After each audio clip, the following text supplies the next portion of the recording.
feedback here. Hopefully everyone can hear me okay. Okay, today's session is about the 10 things to do in the next 10 days to reduce your outstanding debtors and improve your cash flow.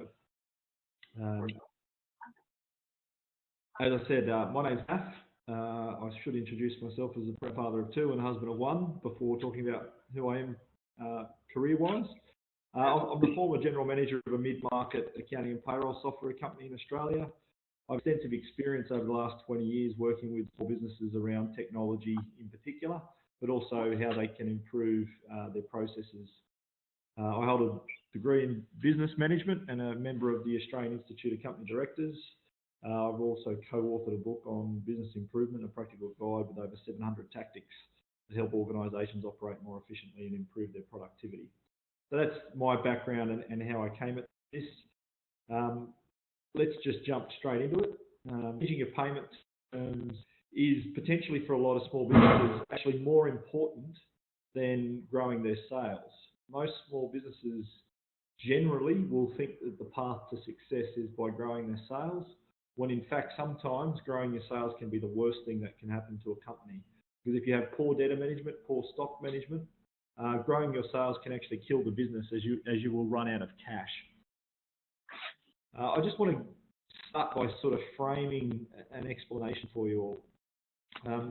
Let's take a typical small business turnover of around $2 million.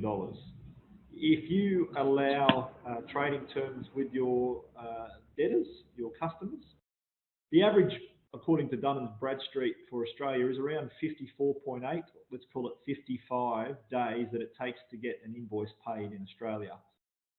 That would mean that on an annual turnover of $2 million, at any one point in time, you've probably got about $300,000 worth of outstanding debtors. Now, in New Zealand, you're looking at basically average trading terms of 45 days, which is a difference of 10 days to get an invoice paid. And on $2 million turnover, actually equates to a $54,000 difference in your outstanding trade debtors account. That can be an enormous amount of cash. That can be the difference between having an overdraft and not having an overdraft. Now, I still think that 45 days is horrible. The average payment terms in Australia is 30 days. And even that, why do we have 30-day terms? Some people should be required to pay 7-day accounts, 14-day accounts, etc. So I think realistically, a 35-day average day to get your invoices paid is quite reasonable. Now, the difference between 55 days to get paid and 35 days to get paid on a $2 million turnover business is $110,000 rounding up. $110,000 worth of cash that is in your customer's bank account that's not in your own bank account. Now, that is an enormous difference and can mean the difference between being able to fund an extra staff member, being able to buy that extra amount of stock or innovate new service offerings for your customer base. Warren Buffett, very famous investor, once said, cash to a business as oxygen is to the body.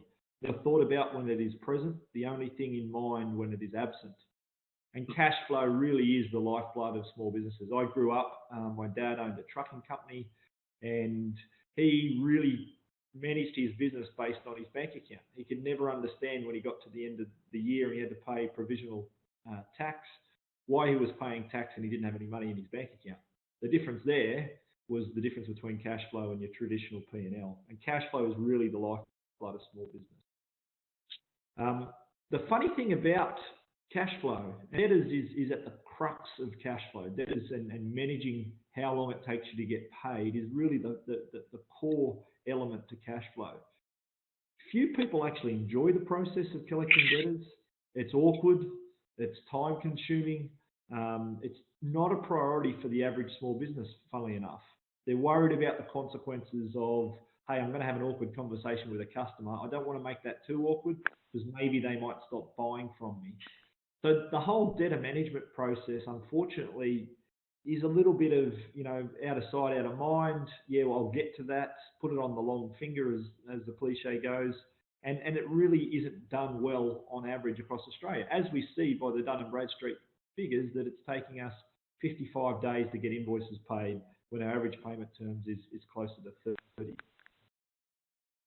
So 2016, really, we need to be smarter about the way that our businesses operate and utilise processes and technology to really improve the way our operation and improve the cash flow into our business. And a key point when it comes to debtor management is making it a priority of the business. If people actually understand that this is as important as sales, as stock management, then really people won't find the issues that they get with cash flow. This is a critical part of every small business that allows payment terms. So let's just jump into my top 10 tips.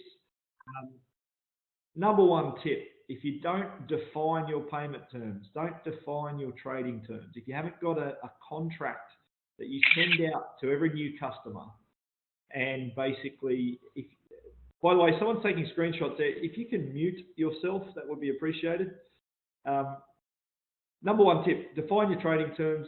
Do you have a contract with your customers? If you don't have a contract with your customers, I suggest you do that today. The first thing you should do after this session, if you don't have a trading terms contract, just get on Google and Google it. You'll find that a lot of people put their trading terms contracts online, and I won't condone plagiarism, but it's a great place to get some ideas for the trading terms that you might implement within your business. So once you have a trading terms contract that sets out what your trading terms are, what the consequences for late payment are, etc., it's then about setting out a process internally for enforcing those trading terms. Do you have consequences for delinquency? Do you tell people that they've got to pay on a 30-day account, and when they pay on 50 days, there are no consequences for that?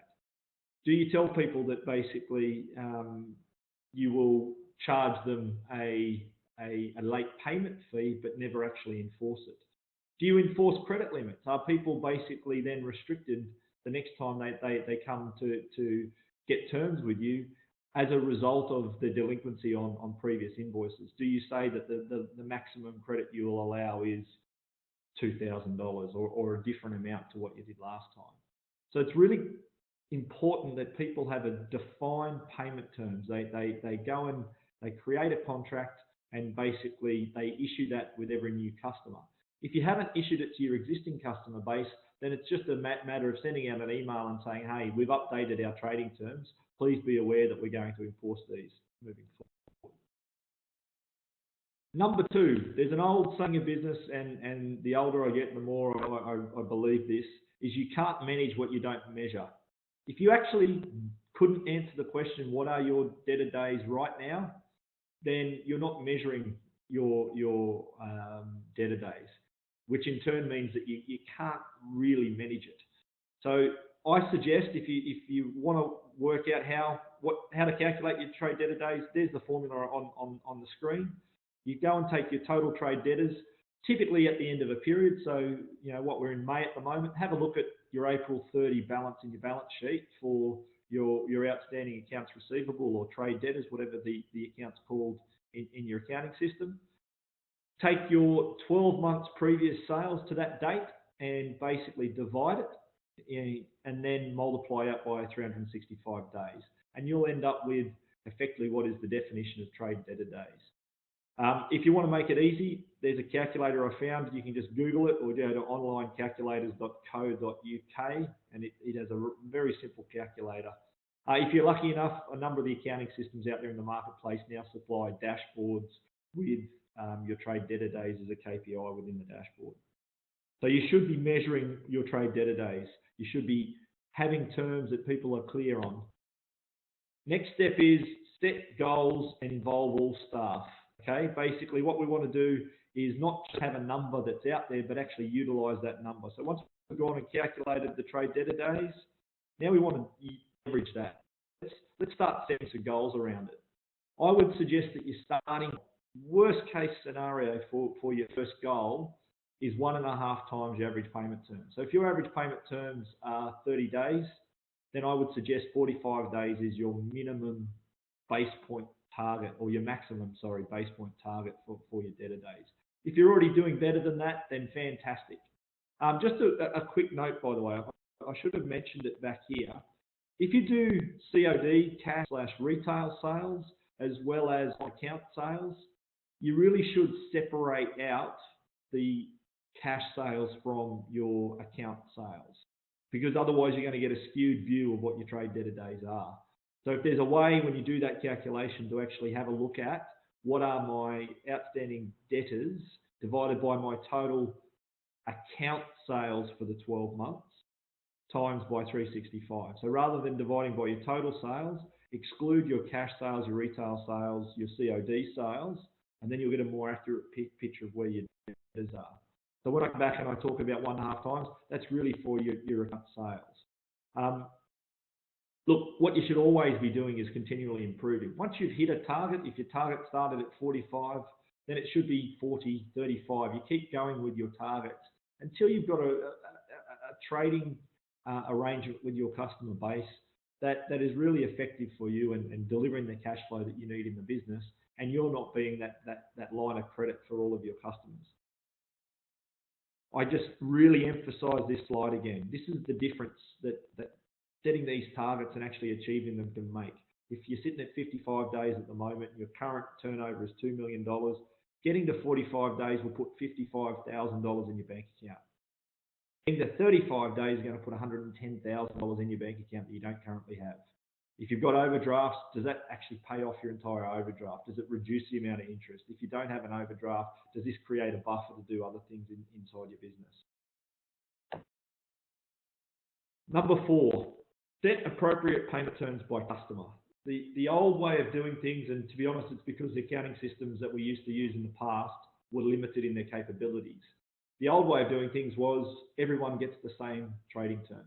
Well, that's not 2016.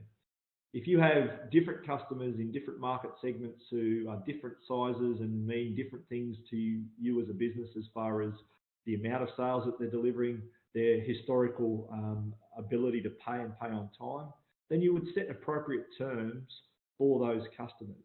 If they're regularly delinquent on a 30-day account, then move them to a 7-day account. If they're regularly delinquent on a 7-day account, move them to COD. Look at having different payment terms by customer and really negotiating that as a part of the terms of trade. And so when I talked about step 1 is to actually define your terms of trade. Your terms of trade, the number of days that you give people can vary by individual customer. As long as your accounting system, your debtors management system can handle that. And to be honest, most of those on the market these days can. If yours doesn't, it's probably time to actually review it.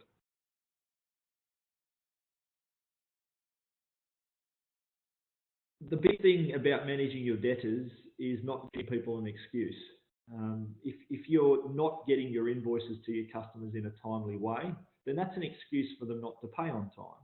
If your invoices don't have everything that they're legally required on the actual invoice layout, then that's an excuse for them not to pay on time. If your invoice doesn't tell them how to pay and give them multiple options around how to pay, then that's another excuse for them not to pay on time. So what you really need to do is focus on reducing the number of possible excuses that people have when it comes to basically saying what happened on time. So number 1 is ensure they get the invoice. Email works best in 2016. It means that you can get it there the moment you're basically processing that invoice. That email is arriving at the customer. You're not waiting days for the post. You're not waiting for the goods to even be delivered. The customer is getting the invoice in a timely manner so that they can get that into their own accounting system and they can make payment on the correct terms. If you are printing and sending the invoice with the goods, I would highly recommend also emailing that invoice, because how often can that paper invoice get lost as a part of the warehouse passing that to the accounts payable department of your customer? So I'd really recommend that in that instance, if you find that you want to send not just a delivery docket, but an invoice with the goods, I would also be emailing it at the time of shipment. If you have people who are notorious bad payers, who notoriously lose your invoices, then just bombard them with your invoices. Send it via email, send it with the goods, send it via the post, send it via fax, and don't give them the excuse. A lot of the modern day accounting systems will give you tracking that when the invoice gets delivered via email, it will tell you if it was delivered and it'll tell you if the invoice was opened. There really needs to be no excuses as to why the customer hasn't received the actual invoice from you. You should make it clear on when, how to pay. Very clearly at the top of your invoice should be the due date of the invoice. Going back to the 70s and 80s, it used to be okay to just have the invoice date and then put some words on your invoice somewhere that said, this is 30 days from month end, or this is 7 days from invoice date. Look, there should be no excuses. It should just be this invoice is due on or before this particular date. Look at the invoices you get from your utility providers like Telstra or Optus or Energy Australia or any Origin Energy, all the different ones out there. They don't give you, here's our invoice date, now pay on terms. They tell you when it's due on or before. And that's what your invoices should do as well. They should also clearly, on every invoice, define your options for payment. You shouldn't just leave it that the customer should already know that. It should be on every invoice. Get rid of the excuse that they didn't know how to pay the bill. And I'll talk about it in a minute, but you should also give options for payment. Some people really like to have options for payment, and that will speed up your payment process. Your invoice layout has all the legal requirements for invoice. So you can Google this if you go to the ATO website. By GST tax law, all transactions worth $82.50 and above, that's $75 ex GST, must be accompanied by a tax invoice.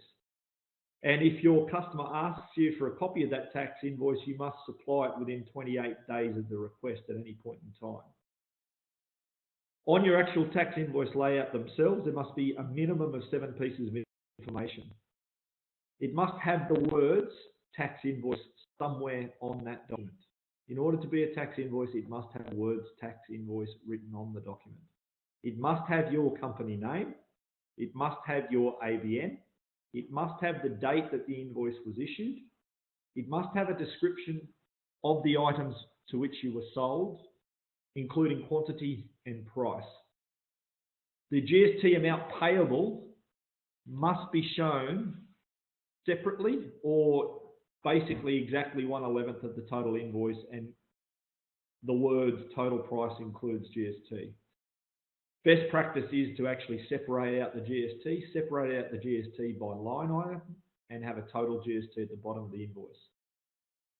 The extent to which each item on the invoice is taxable, that's getting back to my point. If you're selling some items like bottled water that are GST free, whereas the other items like packaged food, which are GST inclusive items, then you must identify for the customer which items are GST free, which items are GST inclusive.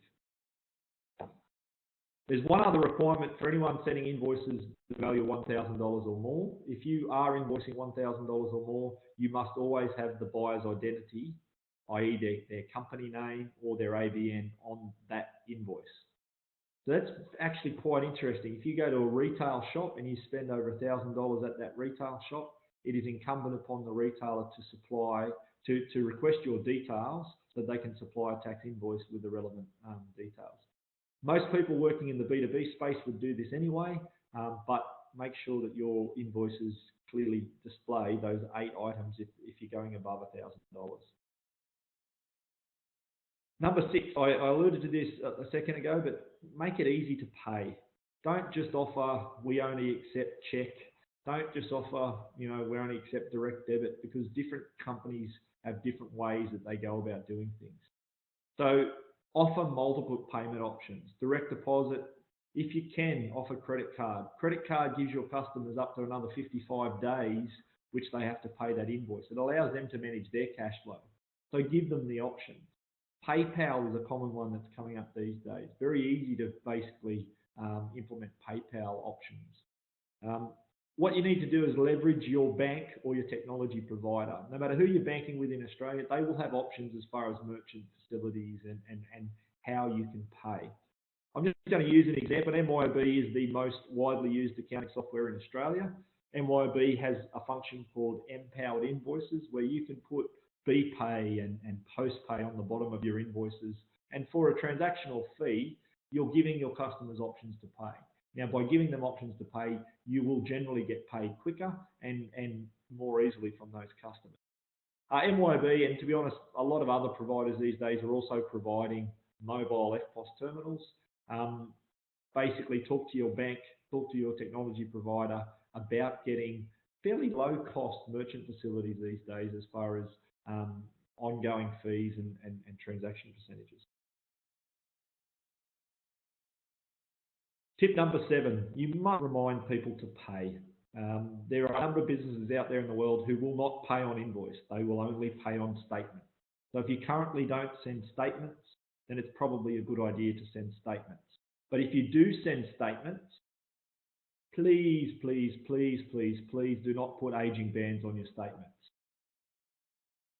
Current 30, 60, 90 is actually a byproduct of 1970s computer software. In the 1970s, the computers weren't powerful enough to go and calculate all transactions in an efficient, timely way. So the accounting software providers of the day came up with this end of month process whereby at the end of every month you'd close off, you'd effectively delete all the transactions of the previous month and be left with just a balance on a 30, 60, 90-day basis, which then payments would erode the balance as opposed to be basically going against the individual transaction. Now, for some reason in Australia, we're still stuck in this false sense that there is aging bands. There is only 2 states of any one invoice. It's either due or it's overdue. There is no other state. This idea that things can be pushed out to 90 days overdue, 60 days overdue is a falsehood. And funnily enough, we've done some research in the company that I worked at previously. And on average, by giving people that aging band option of 30, 60, 90 days, as opposed to due and overdue, you will decrease your collection rate by between 15 and 18%. Your outstandings will increase by 15 to 18% because it's natural human to look at a document, see a balance in 30 days and go, well, I've got 2 more aging bands to deal with there, as opposed to seeing, I've got an overdue balance, gee, I better pay that. So please, if you currently show aging on your statements, talk to your technology provider about not moving away from that old school 30, 60, 90 days and moving more towards a due and overdue basis. If you don't currently send statements, I would recommend it as a standard process, but don't wait until the afternoon of the first day of the following month. Get in early. If you get your statement out on the 30th of the month, for all the transactions in that month, then guess what happens? You get your statement out in front of the customer before everyone else, and you probably even get yourself into the payment cycle a month early. So just consider when you send your statements. This idea that they have to go out at the first of every month, again, that's a little bit of a bygone era thing. There is no reason why a statement can't go out any day of the week, any day of the month. It can go out at any point. The whole point is just to allow the customer to see where they're at with their due and overdue balances, and where possible, showing them the allocation of payments that have come in today. Continuing on the theme, remind people to pay. Statements aren't the only way to remind people to pay. If you use technology to save time, money and stress, and you'll also avoid those awkward phone calls. Some of the accounting systems out there at the moment, and one of the popular ones that people are now using, a product called Xero, has built-in reminders around basically people paying their invoices. That said, the majority of accounting systems out there on the market, the majority of people are using systems that don't automate the sending of reminders for people to pay their invoices. And there's a number of technologies that now exist that's what they do. They basically automate the reminding of customers to pay their invoices. And, it makes it very, very simple. We've found from our research that it actually improves collections dramatically. It reduces the number of awkward phone calls. In effect, what happens is the customer, if they actually genuinely don't have the invoice, they're the ones ringing you as opposed to you ringing them and having a conversation about why they haven't paid. If you're using cloud-based accounting software at the moment, true cloud-based accounting software, you've got a plethora of options. Chase is a product out of the UK, Debtor Daddy out of New Zealand, Invoice Shipper out of the US, and coincidentally, as a sponsor of today's event, the guys at Web Ninja, we have a product called Web Ninja Collect, made here in Queensland and starts from $10 a month. Simple invoice reminder app to help people pay. If you're using desktop software, there is only one choice. Web Ninja is really the only provider in the marketplace who are providing automated, integrated app in this space for basically reminding people to pay their invoices. So desktop software, if you're using Desktop MYOB or any of the other hundreds of products out there in the marketplace. You'll see the popular ones along the bottom there. Then Web Ninja has an automated invoice reminder solution for you. Moving on from the plug. Point number 8, ensure you have a process for handling late payments. On what cycle are you calling delinquent customers? Even if you're using fantastic technology like Web Ninja Collect, you're still going to have to call some people, because some people basically operate on, I pay the people who make the most noise. The squeakiest wheel gets the most grease. So I've actually dealt with some small businesses over the years where until you've rung them the third time, they won't actually take you seriously and they won't pay. Now, is that a customer you want to be dealing with? Well, if they're turning over, big dollars within your organisation, maybe that's just a pain in the backside you've got to put up with. But what cycle are you putting in place the following up of delinquent accounts? Is it something that happens every Tuesday morning? Does it happen once an invoice hits 14 days past due date? What's the process? Do they get a phone call? Do they get a copy of the invoice resent with a friendly reminder post-it note? What happens? What is the process? And document that process. If you're basically an organisation, as you get bigger, you realise that documenting processes is your actual competitive advantage. Not having it in the owner's heads, it's actually a process that basically gets documented and followed as the business grows. So what are you doing about escalations to collection agencies? At what point? Do you just allow an invoice to get to 180 days overdue? At what point do you go, you know what, we're going to escalate this to a collection agency? The longer that's left, the less likely that invoice is to be ever paid.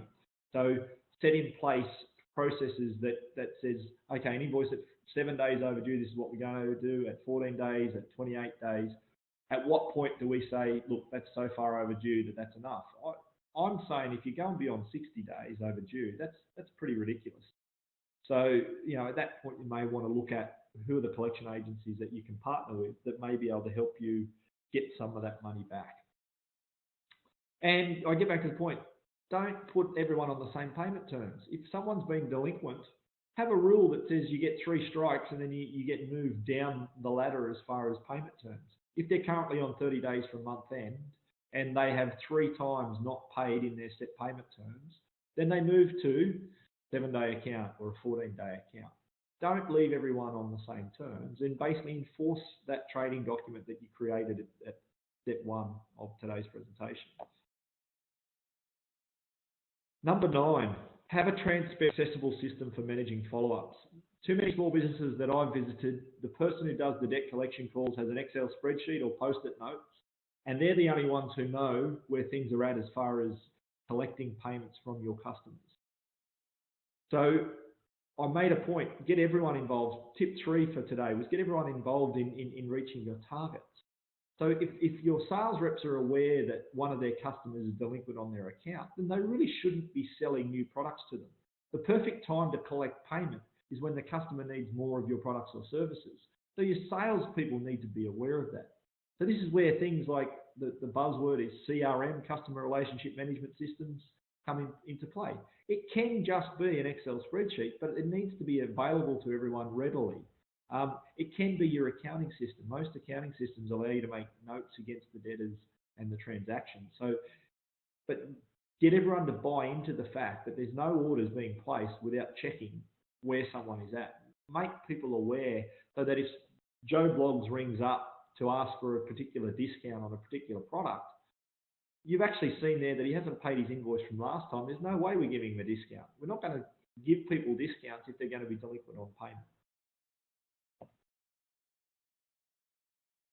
Number 10, help your ecosystem.